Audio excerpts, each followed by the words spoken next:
Marrying an old man like you was a mistake. I wanted to marry a young, rich man like him. The two of you can just get along as you like." With that, my wife, Linda, left with him howling 3 a.m. Mars, and her lover's wife and me are alone in the room.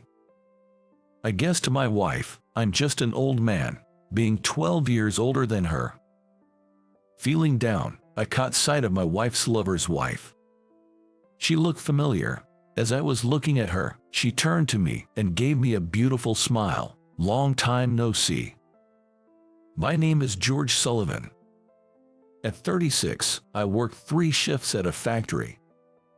After graduating from college, I started working at this factory and focused on getting as many certificates as I could, such as a forklift license and a boiler technician qualification. I've been all about work until now, but before I knew it, I was already 36. At this age, the 3-shift work that used to be okay is starting to take its toll on my body. From my 40s and 50s seniors, I get encouraged like, "George, you're the best worker among the younger guys. Keep up the good work." And from my peers, I started getting advice like, "Why don't you get married and find a wife who'll support you?" Exactly. You should get married and then consider switching jobs to prioritize your family. Indeed, I don't have any encounters at work, and because of the night shifts, I spend most of my time at home sleeping. And since junior high, I've never even had a crush. Am I going to be single for the rest of my life?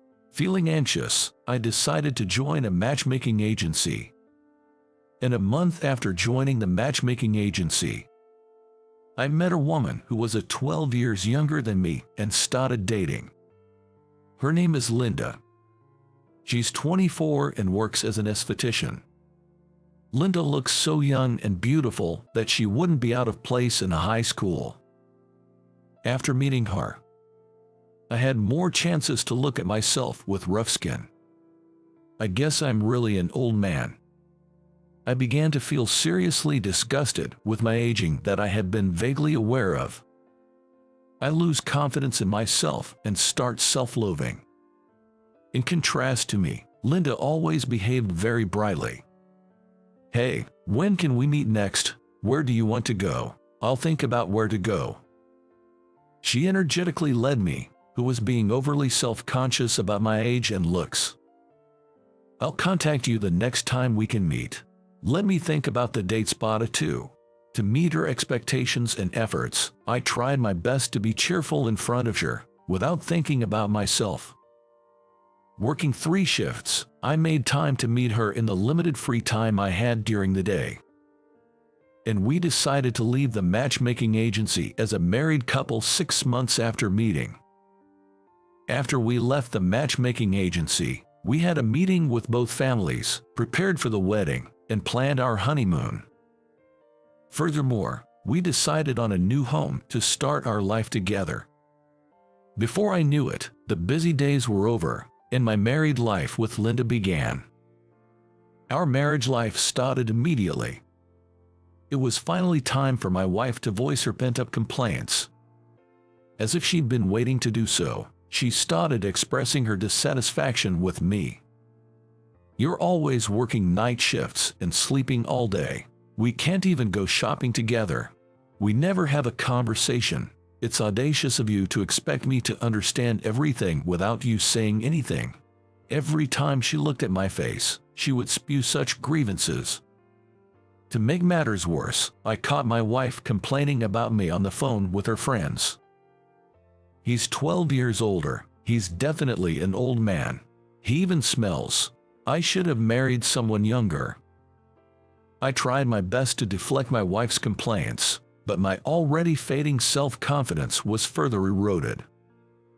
I knew it. Linda and I are mismatched. Linda deserves a younger, more attractive man. Then why did Linda marry me?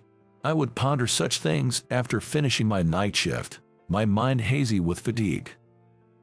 And then, when I stopped by the convenience store to buy an energy drink, I ran into my wife with a young man. "Linda, who is this? Are you having an affair?" I looked at Linda and the man next to her with a puzzled face. The man she was with wouldn't even meet my gaze. Then, Linda said, "He's my cousin. We've always been close. Don't accuse me of cheating just like that." And she grabbed the man's arm and left the convenience store. I had been to my wife's family home several times after marriage and had attended family gatherings. But most of them were uncles and aunts in their 60s. It would have been noticeable if there was someone that young. If she says he's her cousin, then I'll find out if that's true, I muttered to myself as I left the convenience store and headed straight to a private detective agency. And with the detective's investigation report, my wife's infidelity was confirmed. The man my wife was cheating with was a 29-year-old man with an unspecified occupation. What do you mean by unspecified occupation? The first question I asked the detective was about the man's job. Actually, he claims to be a marriage consultant, but he has no registered profession, no company registered, nothing. Saying this, the detective showed me a photo of the man distributing flyers in front of the train station. A marriage seminar. He's jobless, and he's doing something like that in front of the station. I was utterly appalled at the sight of the photo. Soon, a divorce meeting through a lawyer was arranged. But my wife's decision was already made. I wanted to be happy with someone young and rich like him. I don't need an old fart like you. My wife said this and readily agreed to divorce me. This man, Tom, whom my wife cheated with, had a wife who was same age as me. "I don't need such an old hag," he said, easily discarding his own wife. "He's a famous marriage consultant. He's in the spotlight on TV and in magazines. You two might as well get along." With that, my wife demeaned us while boasting about themselves, laughing as she left arm in arm with her lover. I wish they would just go to hell. As I muttered my resentful sentiments, I noticed the downtrodden wife of the cheating man sitting with her head bowed. She seems oddly familiar. As I stared in puzzlement, she suddenly looked up and gave me a helpless smile. "Are you, Lisa?" When I expressed my surprise, she laughed wryly and said, "Oh, you just noticed now." She was my first love from middle school, whom I had been hopelessly infatuated with. Never would I have expected to meet her in a place like this. Without a moment's hesitation, I invited Lisa to dinner right then and there. Why did Lisa, the belle of the class, end up marrying a guy like that?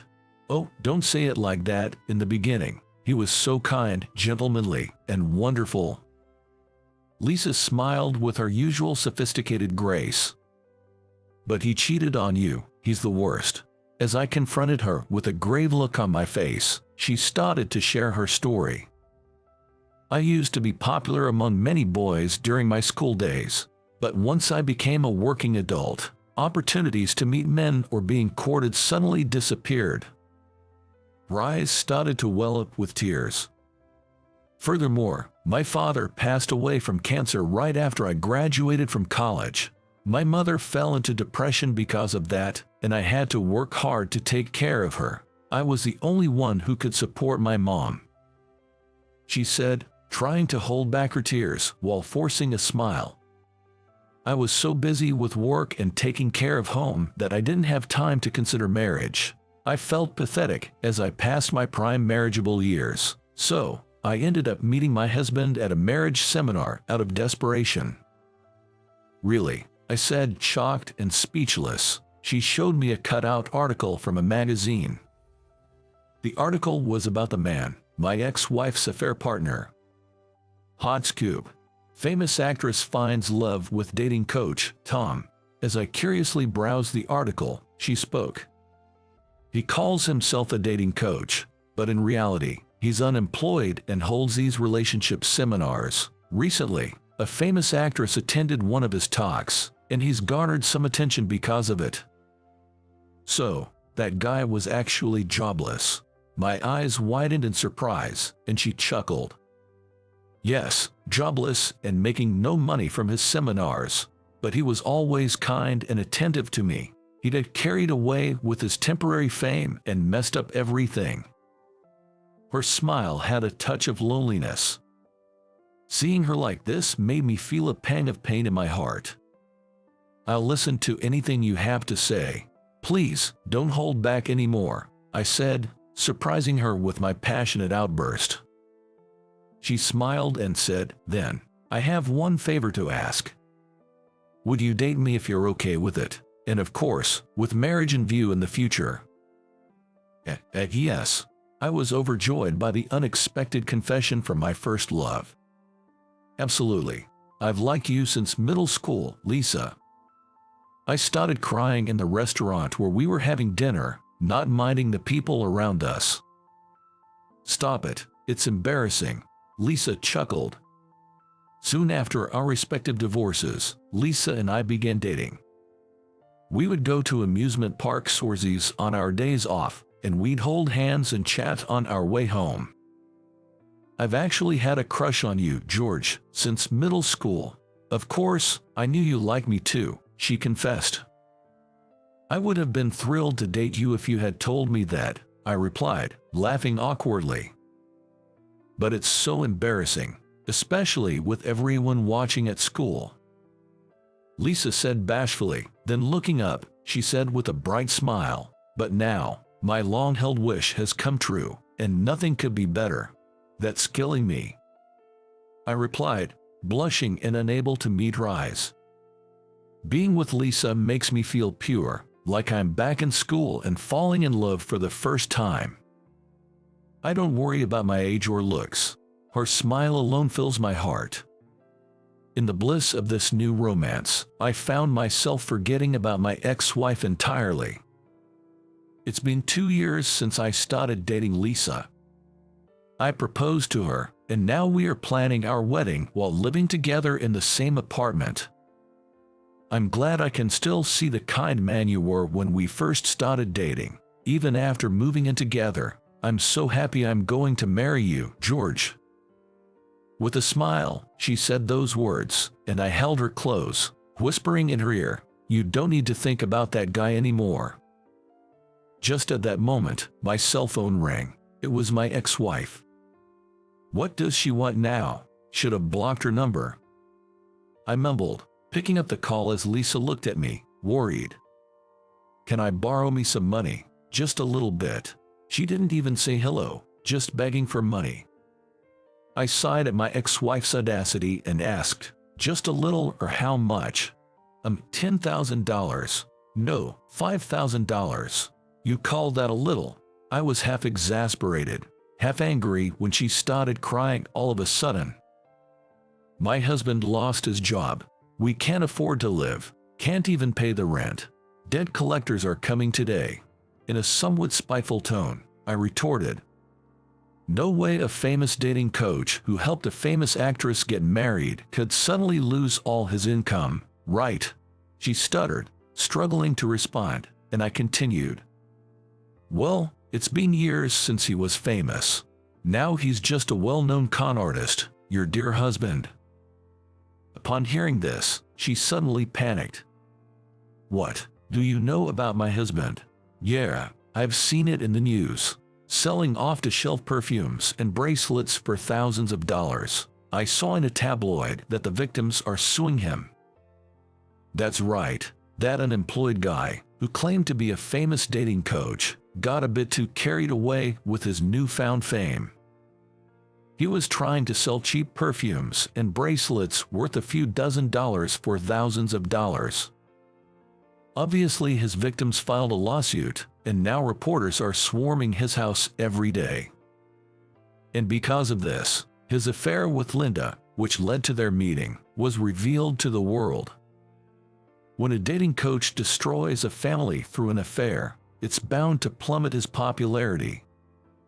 That guy, who used to be famous just by the name of Tom, is now being reported by his real name.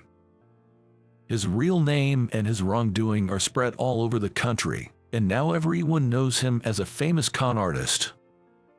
If he had steadily held his seminars, he might have genuinely become a well-known dating coach. But now, it's all too late. Best of luck with your famous con artist. I'm marrying Lisa, so don't ever call me again." Just as I was about to hang up, she blurted out in a flabbergasted tone, "What? You're marrying her? Are you joking? Lisa is my first love, and she's a genuine dating consultant. Why don't you look her up?" Upon my suggestion, she promptly started searching for Lisa on her smartphone. No way, she's the owner of a matchmaking service. She even supports the operation of other matchmaking services. What is this? A top-tier dating counselor? Seeing my ex-wife flustered, Lisa signaled me to pass her the phone. Dating consulting is a legitimate job. I hope you'll continue to support your jobless husband who has been lying about his profession. My ex-wife had nothing to say to Lisa's words. She remained silent and hung up the phone. Not long after, I had a beautiful wedding ceremony with Lisa, and we have been leading a blissful married life ever since. Hope you enjoyed the story. Subscribe the channel and it will give me motivation to create more content. See you in the next video. I met her about a year ago. At that time, the restaurant that I had inherited from my father was losing customers and was at risk of closing down. The restaurant was located in a town adjacent to a fairly well-known tourist attraction, akin to something like Napa Valley. Tourists used to flood into our town, making it a bustling place. However, a few years ago, the town's train station became a mere stop for the express train, resulting in fewer tourists stops.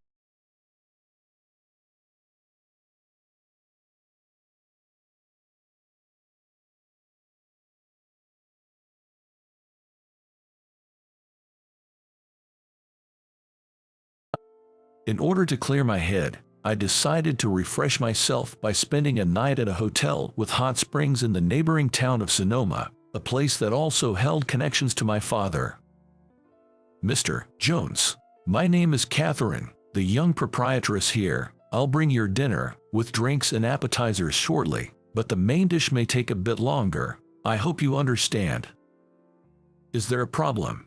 "Actually, one of our kitchen staff fell ill unexpectedly, and so, well, if it's an emergency, there's nothing we can do. I apologize for the inconvenience." "Is the staff member okay?" "Yes, our head chef. Well, he is conscious, just, due to his age, we had to." "I see. Take care of him." The person who fell ill, as Catherine, the young proprietress, had unintentionally mentioned, was the head chef. The reason I have chosen to stay at this hotel was because I wanted to taste that head chef's dishes. My late father and this head chef were both apprentices at the same fine dining restaurant. I had heard from my father that they often had disagreements about the taste of the dishes. Eventually, the two had a falling out. My father opened his own restaurant, while the other became the head chef at this hotel. I also often argued with my father about the dishes we served in our restaurant. But now, as I approached 40, I understood clearly. Chefs argue and confront each other because they recognize each other's skills. The stubbornness and pride of a chef can lead to such conflicts. I came to this hotel hoping to gain some insights for revitalizing my own restaurant. However, it seems like tasting the dishes of the head chef I was looking forward to was not available. I hope my old man isn't interfering because he doesn't like the idea of me using this place as a reference. Well, even though they had a falling out, my father wouldn't meddle from beyond the grave with the chef. "I apologize for the inconvenience. We will reduce your accommodation fee by 10% as a slight compensation." A 10% discount? You kidding me? The next morning, when I went to the front desk to check out, Catherine was being bombarded by complaints from other guests. It was undoubtedly because of last night's dinner. "Cut it out, will you? What's your problem? You ate all your dinner, right?" "I ate it." "Then, it's all good." I glared at the guest. The guest seemed a bit taken aback and started whining. I ate it, but it was so late that my entire schedule got messed up. Were you planning to go somewhere nice? It's none of your business. It was an emergency. Understand that. But, get it. Seeing me get stern, the complainer seemed to have given up. Feeling a bit smug, I gave a snort and a smirk at Catherine, who was bowing her head in thanks. In the end, I returned home without finding even a hint to revamp my restaurant. I had no choice but to continue my modest business, catering to a few regular customers. One day, a seemingly 70-year-old man walked into our restaurant. It seems not really much of a drinker, as he slowly savored the warm bourbon while enjoying 2 or 3 dishes. Occasionally, he would nod approvingly and murmur, that's good." When I served him the grilled chicken and soup he ordered as his last course, he seemed to enjoy the chicken but tilted his head curiously at the soup. "Is it not to your liking?" I couldn't help but ask. He then inquired if the soup was made with the same recipe I'd inherited from my father. "Well, yes, it is," I responded. While I was growing concerned about a potential problem with the flavor, the man introduced himself. I apologize for the abruptness. "I'm Richard Taylor." "Richard Taylor?" I was confused, not recognizing the name or the face in front of me. "I used to share meals with your father back in the day. It's me, Richard," he clarified. I finally realized who he was. He was the head chef of the spa resort I stayed at, who'd fallen ill abruptly. He was my father's former fellow apprentice, from whom he had parted on bad terms. "I am deeply sorry for my sudden illness when you visited us," he apologized. "How's your health now?" "I'm fine now, as you can see," Richard responded, blushing a bit as he ran his hand through his trimmed hair. "Did you come by chance? I heard it from the young proprietress, you know."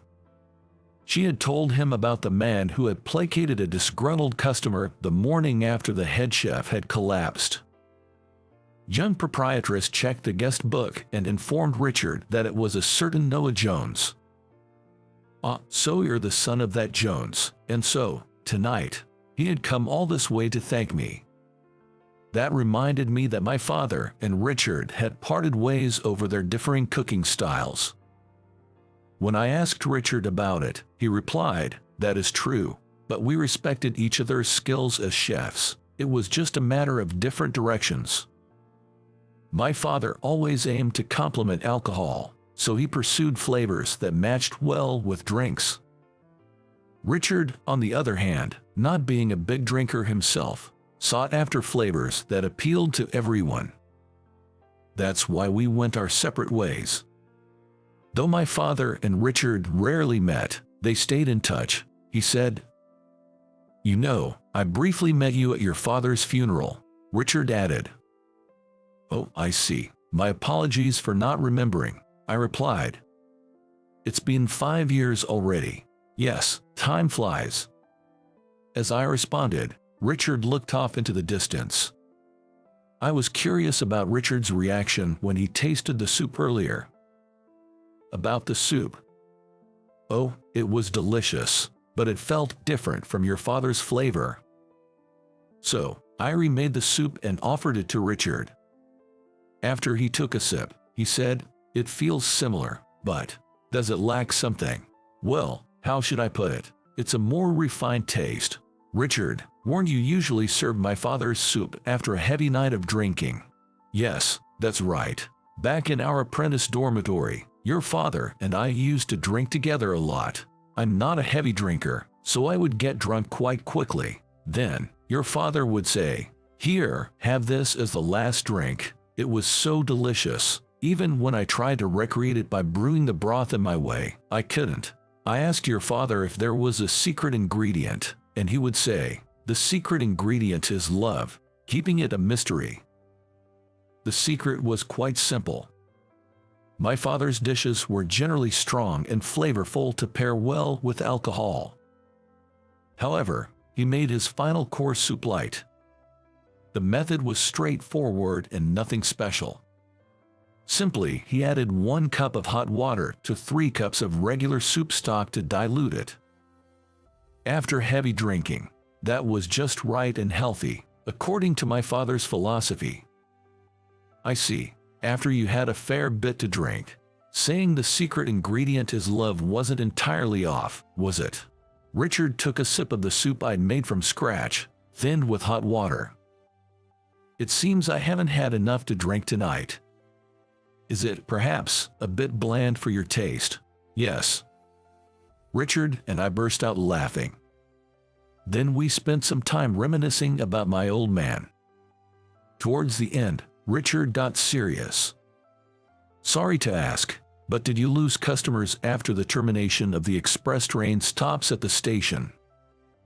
Well, yeah, I guess so. Has it affected your business? It's been barely making ends meet recently. Why don't you come work with me after I retire? After you, Richard. You mean at your hotel? Richard explained that he's getting old and thinking about retiring soon.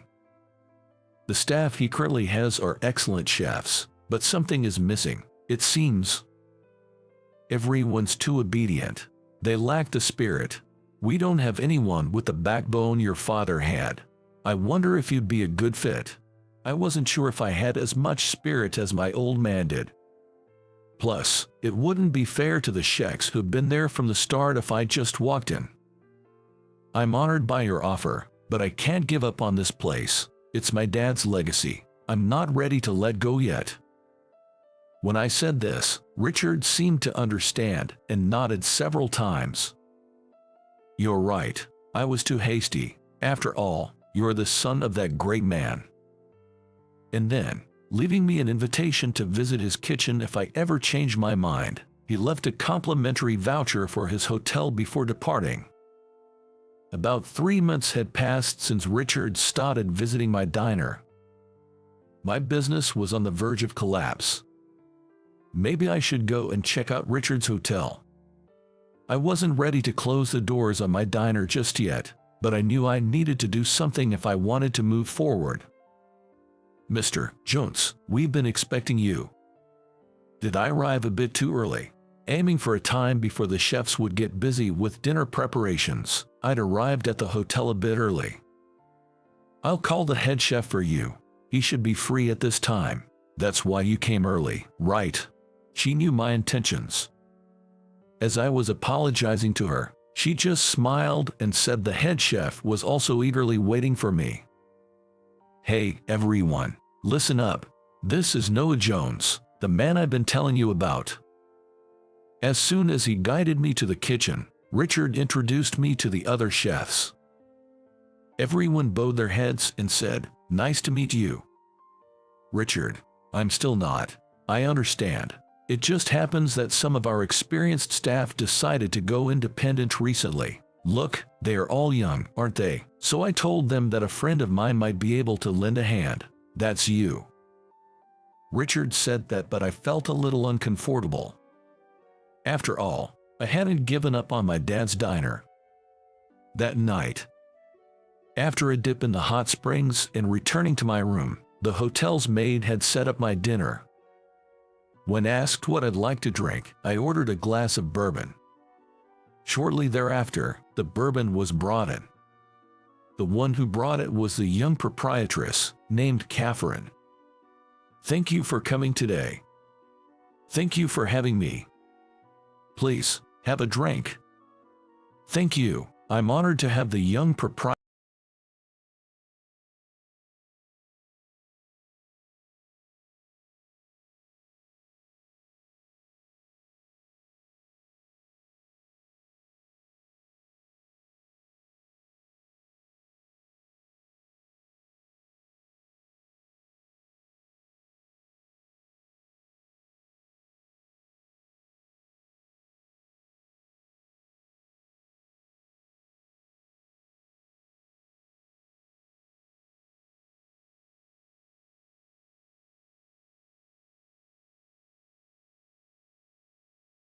me. Please, feel free to indulge tonight, she suggested.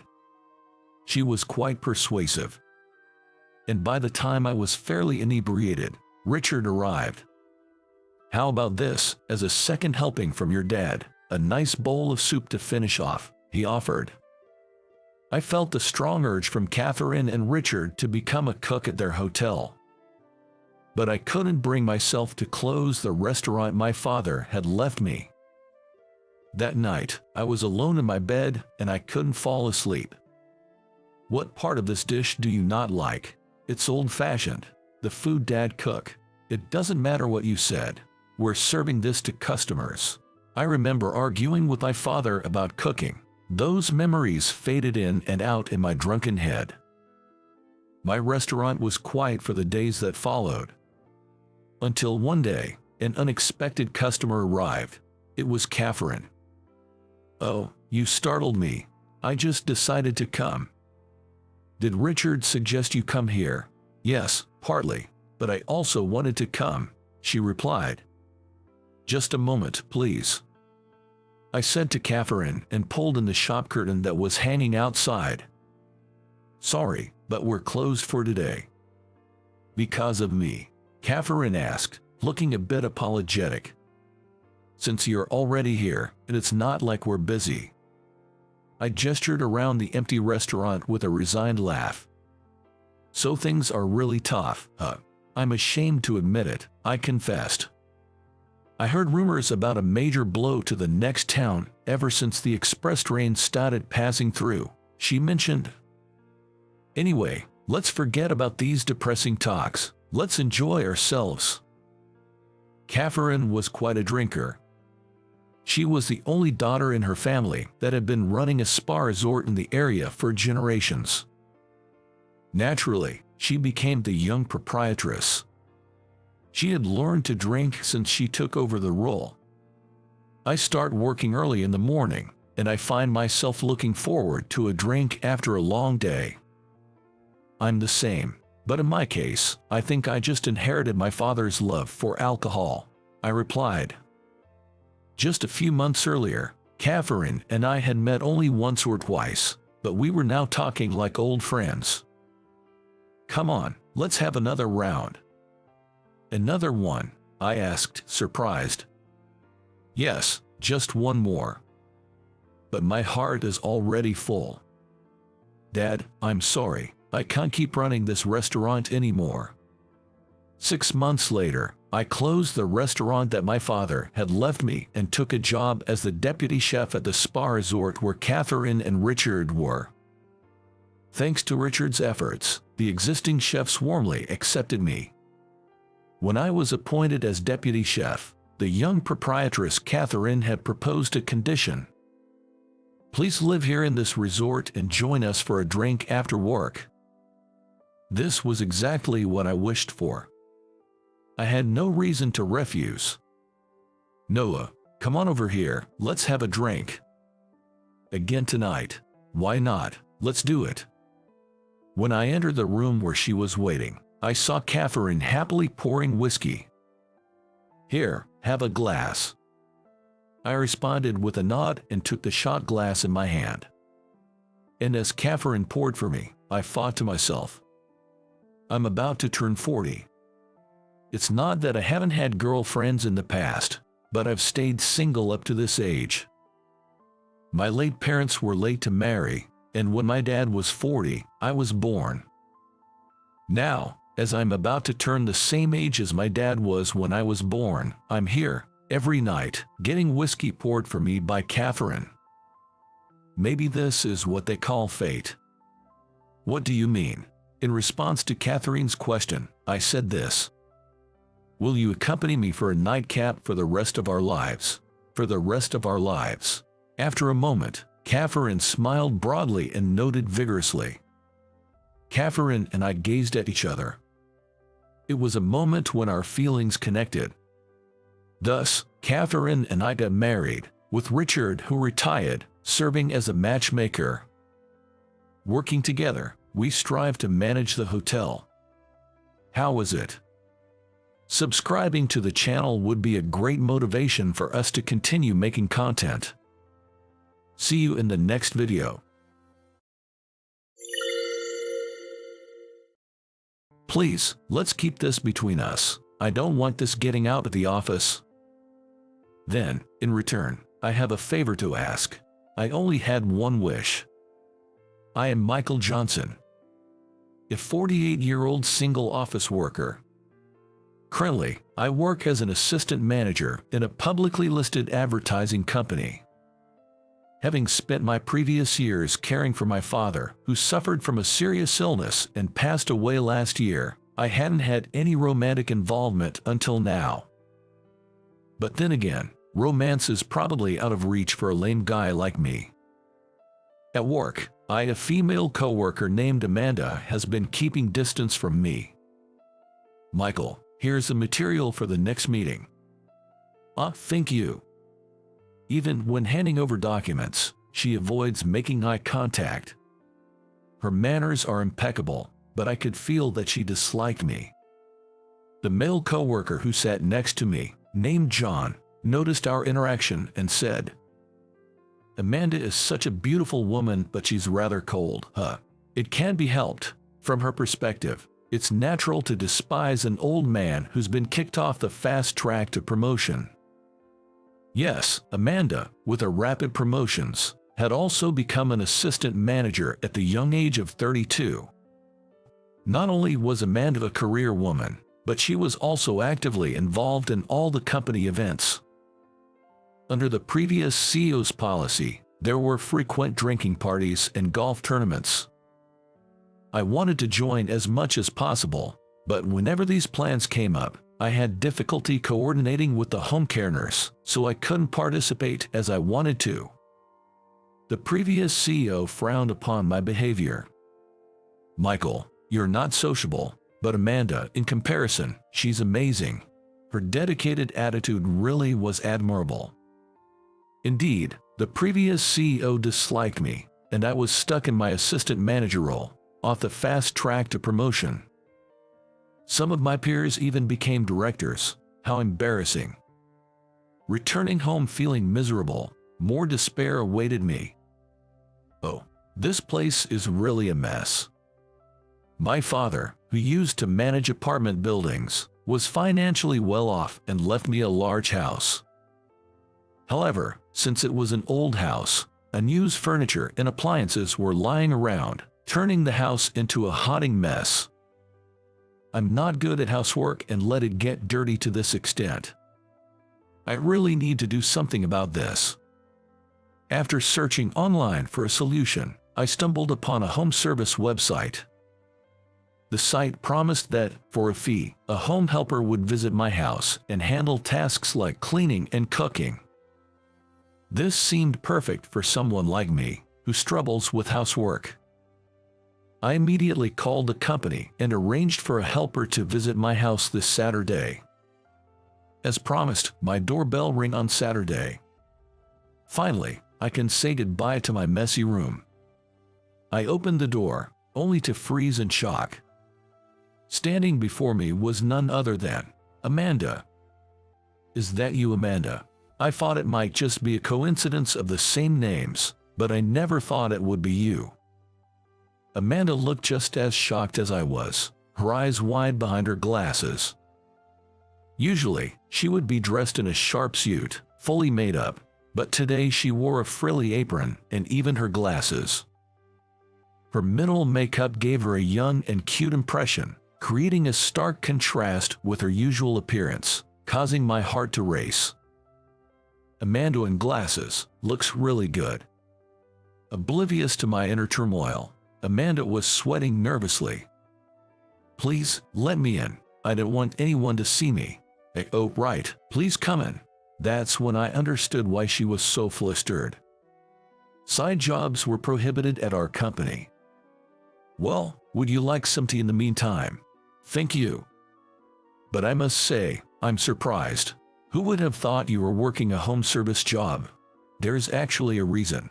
Amanda began to explain her situation after setting her teacup on the table. "I come from a single mother family, and due to our financial situation, I had to take out student loans to get through college." "That sounds tough." "It would have been okay if I just had my student loans to pay off, But my sister, who's 10 years younger, just started private college. My salary alone isn't enough to support her, so I ended up having to take on this side job.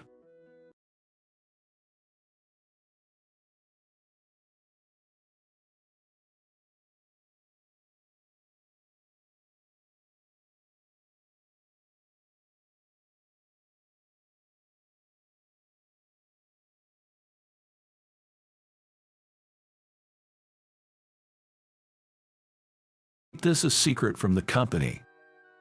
Well, I have a favor to ask in return. I had only one wish. I wanted Amanda to quit her job as a helper as soon as possible.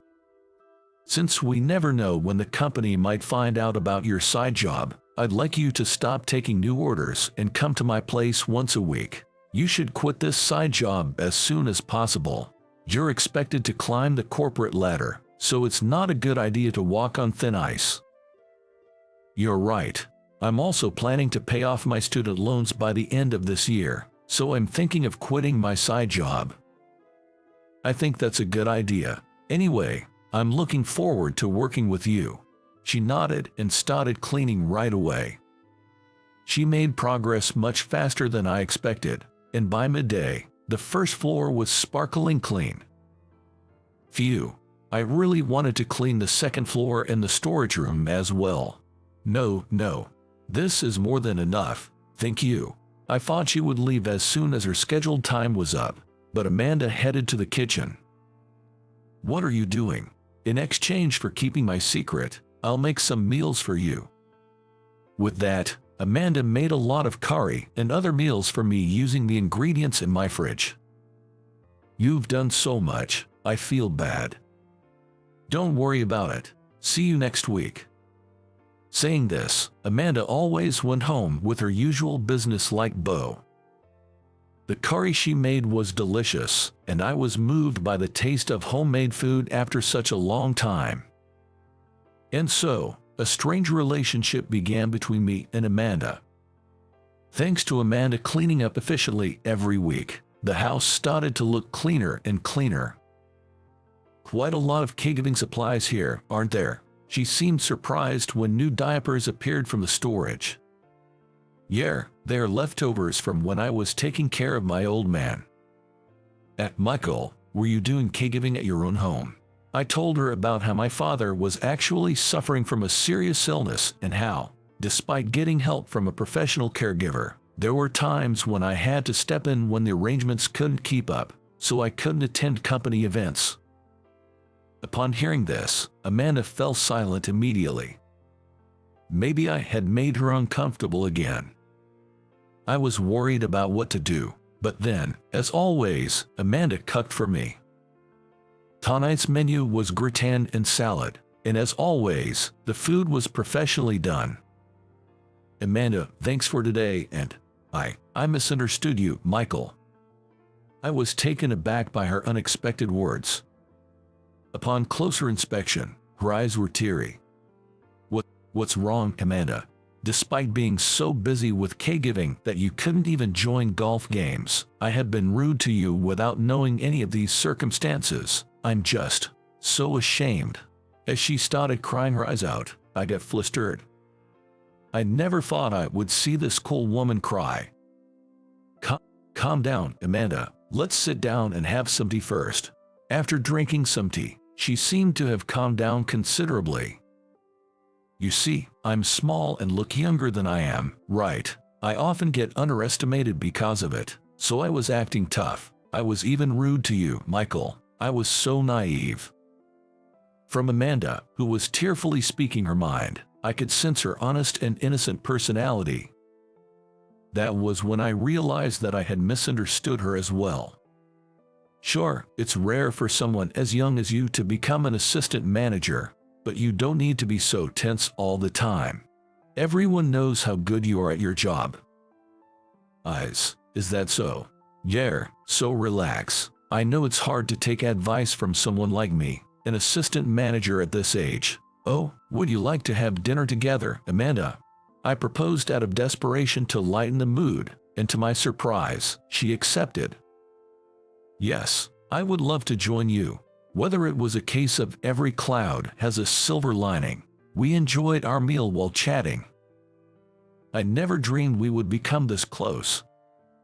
After finishing dinner, when it was time for her to go home, Amanda again apologized for her past rudeness and bowed her head many times. "It's okay. Don't worry about it. The past is not what matters. It's the future." "Thank you." Amanda gave me the bright smile as she was leaving.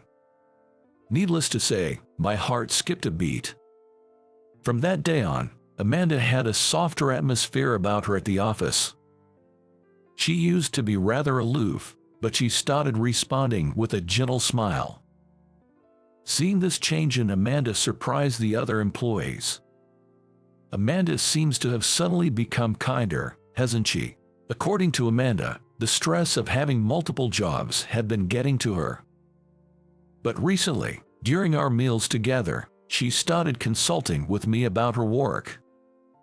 It seems that Amanda is applying our conversations for her own learning, and she said, "Talking about it made me feel refreshed." Perhaps the stress relief brought some ease to her mind. Well, whatever it is, it's good. Do you think she's got a boyfriend or something? I wouldn't know. At John's words, I was taken aback. I feel I'm not a match for a promising woman like her.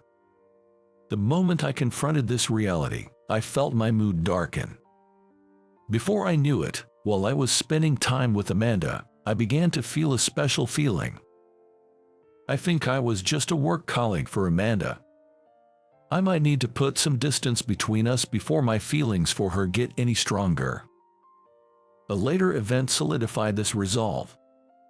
One day, John and I went out for lunch, and he started a conversation as if he suddenly remembered something. "Yeah, right. Lucas said something strange at a drinking party with his classmates the other day." Lucas said something. Yes, Lucas happened to pass by Michael's house on his way home from a drinking party with a friend, and a woman who looked like Amanda in an apron walked into Michael's house. Lucas was also drunk, so everyone was laughing because they thought they had seen it wrong. John laughed it off, but I was panic-stricken. The event I dreaded had finally happened. Right now, the story is still misunderstood, but we don't know when the truth will be revealed. And the day someone suspects a romantic relationship between an old man like me and Amanda, that would be truly pitiful for her. I decided to confront the situation, and on the following weekend, I told Amanda, "I'd like this to be the last time you come over." She seemed utterly puzzled by my words. "Did I do something to upset you?" "Absolutely not. On the contrary, you did an excellent job, Amanda. The thing is, it seems our story is making rounds at the office." "Our story?"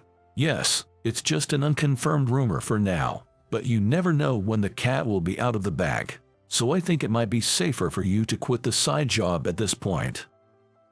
But I think with this much, you'll probably have about a year's worth of salary." Saying this, I handed her an envelope full of cash. "I can't accept more money than I've worked for." "It's okay. You see, this is the money I got from selling the unwanted items that you helped clean out from the storage." "Yes. We found a lot of items such as jewelry my mother used to wear and bottles of foreign liquor from the storage. Thanks to Amanda's thorough cleaning, I was able to sell these at the recycle shop and make some money." Amanda stood silently, staring at the envelope. "Besides, a promising lady like you shouldn't be spending time with an old guy like me. Let's use this chance to get back to how things were." Pardon, I don't want that." Amanda, tears in her eyes, rushed into my arms.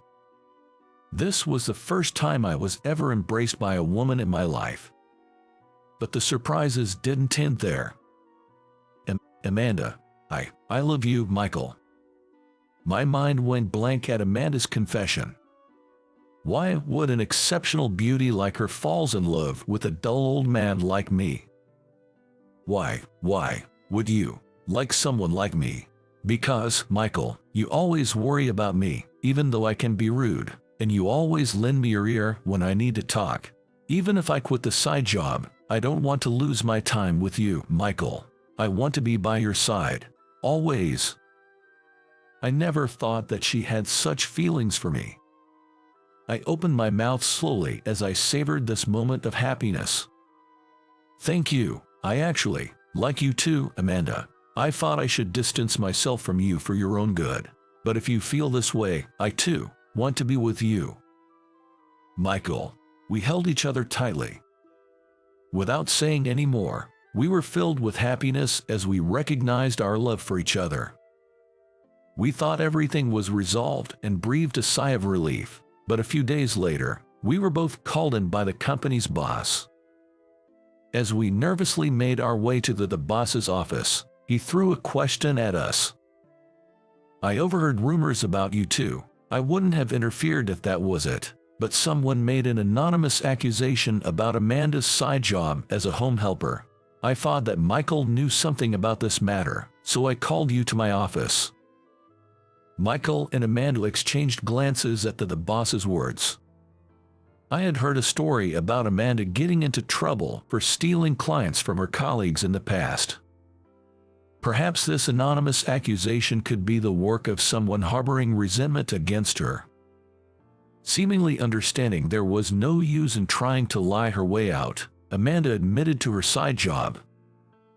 Yes, you're right. I have been having a side job, she confessed. So, but why? Someone as talented as you, Amanda. She didn't take on the side job for personal gain.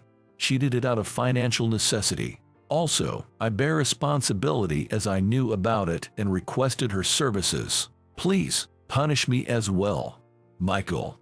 The boss paused for a moment to think, then spoke up. Actually, unlike the previous boss, I'm actually okay with employees having side jobs. I realize there are situations like Amanda's, and I've been thinking about revising the company rules. Of course, you won't get off scot-free. I'm going to need written apologies from both of you, but there will be no further disciplinary actions, and I have no intention of leaking this. I expect both of you to continue working hard. Boss. Thank you so much, boss.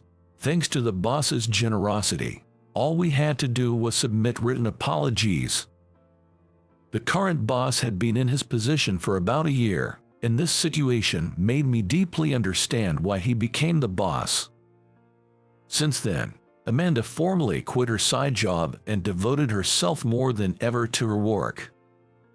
And an unbelievable event occurred a year into my relationship with her.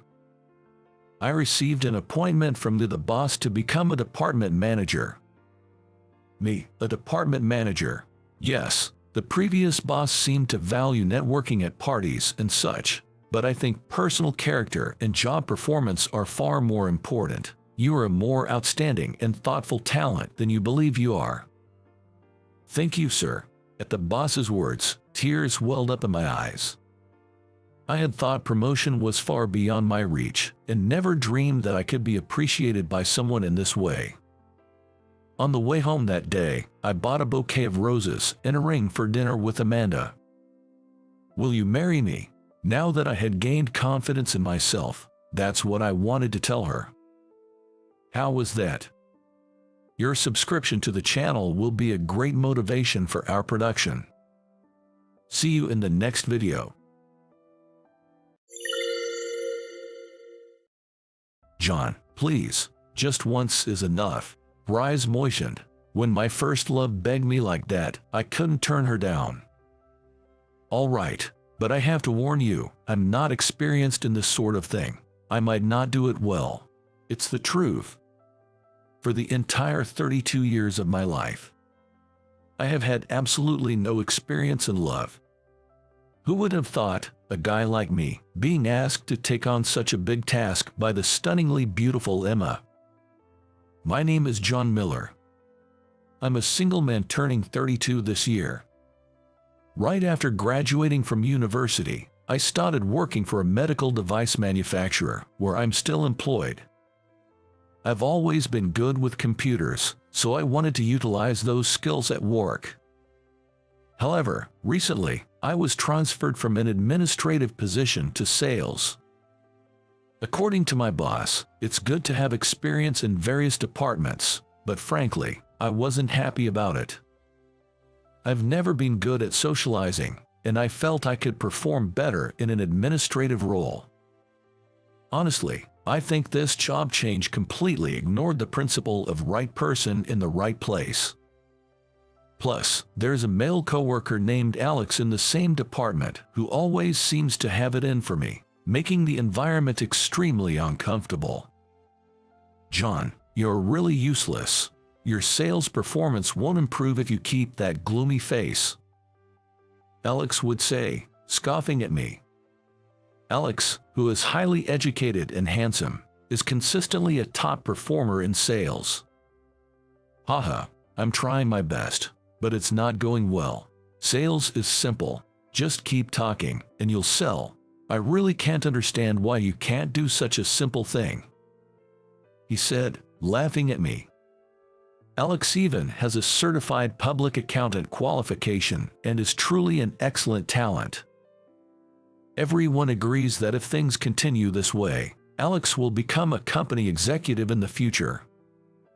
In contrast, I haven't been able to achieve good results in the department I was assigned to, and it's depressing to think about why there's such a big difference between us, even though we're the same age.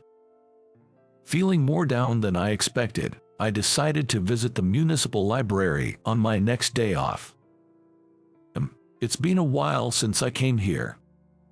This library was a special place where I used to spend a lot of time when I was in elementary school. The wooden building is old, but it has a deep charm, and it made me reminisce about the past. I made many memories in this municipal library with my first love. In third grade, I was surprised when my hand touched a girl's as I was trying to pick up a book in this library. It seems we were trying to pick up the same book at the same time. The girl was Emma, who had just transferred to my class. So I was even more surprised. Oh, I'm sorry. No, it's my fault, but I was surprised. I didn't expect to meet you here, John. Me neither. I rarely see other classmates in this library. As we were talking, a librarian who was passing by looked at us. If we continued to chat in the library, we might get told off. Thinking this, I decided to invite Emma to go outside. Normally, I wouldn't feel like this, but I wanted to talk more. I was worried if she might refuse, but Emma gave me a gentle smile and said, sure. So we sat on a bench outside the library. Feeling like this was a bit like a date and made my heart pound, but that's a secret. Emma confided in me. Honestly, I don't really want to go to school. Why? Well, I'm overweight, right? I was bullied at my previous school because of that, and even now, I don't have anyone I can call a friend. I sympathized with Emma's story. I'm also not good at communication and don't have many friends. Me too. I honestly find it hard to go to school. This is the first time I've been able to talk honestly with someone like this, so I'm kind of happy. When I said this, Emma said, me too. Looking back now, I think that was the moment a friendship was born between us. And so, we naturally became friends, and met frequently at the local public library. We certainly had conversations at school, but if we were too close there, we risked becoming the target of teasing, with people saying, "Are those two dating?" We both wanted to avoid that, so we kept a certain distance from each other. Over time, Emma also made a few female friends. Her modest and gentle nature probably made the other girls feel close to her. I'm really glad Emma made friends. For some reason, even though it wasn't about me, I was happy to see Emma enjoying herself. When we first met, we were both too young to understand the concept of love, but as the grades went on, I began to realize that my feelings for Emma were special. Emma and I have the same taste in books, and just talking to her is a real joy. Even though I was full of complexes and often felt suffocated in school life, the time I spent with Emma gave me the energy to live. I hope this time will continue forever. That was my strong wish, but when we became middle schoolers, that dream was sadly shattered. In fact, 2 changes occurred for Emma and me when we entered middle school. The first one was that we, who had always been in the same class, were separated when we entered middle school. Because the class composition remained the same for the 3 years of middle school, we've grown apart. The other change, to the surprise of both me and those around me, was that Emma had transformed into a very beautiful girl upon entering middle school. She had been a bit chubby until then, but she became slender all at once, and even the boys who had not noticed her charm before began to make a fuss over her. Isn't Emma just the cutest? She's also top of the class. I really admire her. Watching Emma become the object of everyone's affection, I had mixed feelings. I'd always thought Emma was cute, even when she was chubby. She'd always been self-conscious about it, so seeing her gain confidence was a good thing. However, seeing Emma becoming more popular, more unattainable, I was hit with the fear that our time together was coming to an end. Sure enough, when we got to middle school, the studies got tougher, and with the added pressure of extracurricular activities, we both became busier. The frequent visits to the public library that we used to enjoy in elementary school became a thing of the past. But still, we managed to arrange a meeting at the public library and had a great time. We haven't had much time to hang out since starting middle school, have we? Yeah, and we're not even in the same class anymore. It feels weird. But we should try and come back here when we have some time. With those words, Emma gave me a warm smile. Our friendship was forever. I felt relieved thinking that, but soon enough, my feelings were shattered. John, can I talk to you for a sec? One day during break, I was suddenly called out by a guy in my class named Jack, which surprised me. Jack was good-looking, the ace of the soccer team, and one of the top guys in the school's social hierarchy. What could he possibly want with me? As Jack led me behind the school building, he suddenly grabbed me by the collar. Confused and not knowing what was happening, Jack spoke to me in a harsh tone. "You've been hanging around the public library waiting for Emma, huh? I've got my eye on her, so don't try anything funny." Listening to Jack's words, I was shocked. It seemed someone had seen Emma and me meeting at the public library. I tried to defend myself, but Jack was not in a mood to listen. "Do you really think someone like Emma would give a guy like you the time of day? Know your place, man." With that, Jack let me go, and I fell to the ground. Jack walked away as if nothing had happened. I was left sitting there, stunned and shocked by what had just happened. A school hero like Jack was interested in Emma. In such a situation, it felt absurd for me to ask Emma for friendship. Emma was always kind to me, but I couldn't help but deep down she may have been annoyed. That night, I cried myself to sleep, my mind filled with thoughts. From then on, I stopped trying to interact with Emma. I used to pass by Emma's classroom, go to the public library whenever I could, but I stopped all that to keep my distance from her. The school was full of students, so naturally, the interaction between Emma and me decreased dramatically. We passed each other in the hallway from time to time, but we stopped greeting each other. Although I felt lonely, I accepted the situation. Emma's father was a practicing doctor, and she was a true lady and the school's princess. There was no way she and I could ever be together. If that's the case, it's better to give up before my feelings of affection become any stronger. And so, my first love quietly came to an end. Since then, I never dated any woman. Heck, I didn't even fall in love with anyone else. I grew older, all the while remaining utterly unacquainted with love. Still, it's undeniable that even now, I can't forget my gentle feelings for Emma. People might laugh at me for still carrying that adolescent crush from middle school. But the feelings I never expressed and kept sealed away never faded in me even as I became an adult. With these bittersweet memories of Emma, I decided to visit the city library, where an unexpected event occurred. Shockingly, Emma was at the library. Our eyes met, and we froze for a moment. Neither of us ever expected to reunite in such a place, even though I thought I would never see her again. 17 years since our last meeting, Emma had become even more beautiful. While I was still frozen in surprise, Emma slowly approached and began to speak. You're John, right? Yes, I am. What a surprise, meeting here. Me too. Should we change places? Everyone is kind of paying attention to us. Just as Emma said. Other library patrons were staring at us because we looked so surprised. And so, we decided to talk outside. Somehow, this felt nostalgic. I ended up having tea with Emma at a nearby coffee shop. I never thought I'd be having a one-on-one conversation with Emma. As we were chatting, suddenly Emma started with a troubled expression.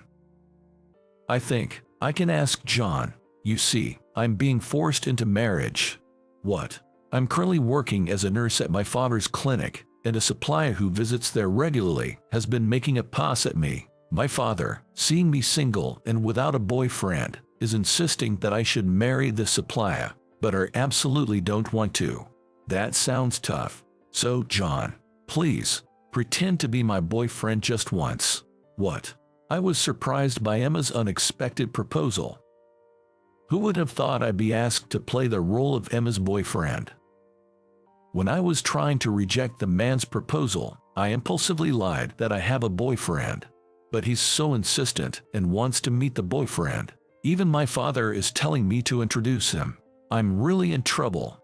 But, John, please, just once. Looking into her moist eyes, I couldn't refuse my first love's request. I get it, but I don't have much experience with this, so I might not be good at it. Thank you. If you're sitting next to me, it's fine. I'll do all the explaining to him. And so, I ended up agreeing to play the role of Emma's boyfriend the following Sunday. The venue was the lounge of a hotel, where the man who proposed to Emma was supposed to come. As I was ironing my shirt to wear to the lounge, I had mixed feelings. I was happy to reunite with Emma and happy that she rallied on me. But I wondered why such a beauty like her is single and not dating anyone. If Emma were as beautiful as she is, she should have many other male friends, so why did she choose me?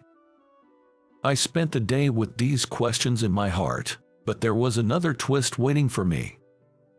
Surprisingly, the person who showed up at the lounge with Emma was my colleague, Alex. Why is John here? Even Alex looked surprised and turned to me. Could it be that you two know each other? Know each other? This guy's my colleague. Saying so, Alex glared at me. Even as we faced each other in the lounge, Alex didn't bother to hide his irritation and was quite dismissive. Why did you, Emma, end up dating John? Actually, we're old childhood friends. That's how we naturally started dating. That's suspicious. I work with John, but I never saw any signs of him having a girlfriend.